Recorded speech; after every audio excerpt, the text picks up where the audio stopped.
Place the vapor barrier on the warm side of the insulation in cold climates, and avoid an interior vapor barrier in hot and humid climates.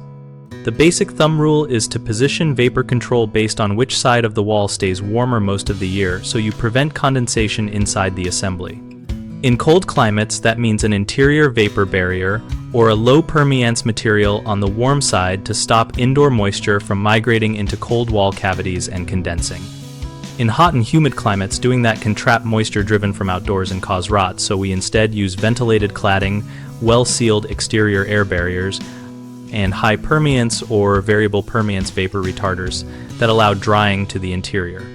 Use simple checks like a wall dew point calculation by comparing indoor dew point to sheathing temperature during the coldest design day to see where condensation will form.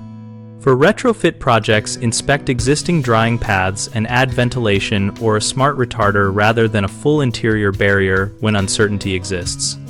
Follow local building science guidance and climate maps to decide whether to prioritize interior control, exterior control, or assemblies that dry in both directions. Common mistakes include assuming one rule fits every climate, which can create trapped moisture and mold. Fix that by using climate-specific guidance and moisture modeling.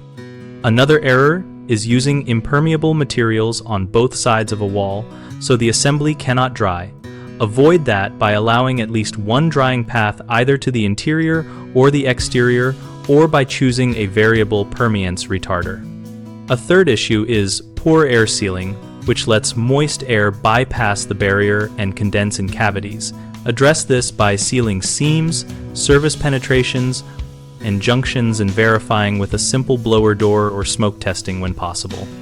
BigHomeProjects.com connects homeowners with local contractors and helps contractors find projects that match their skills, tools, and availability.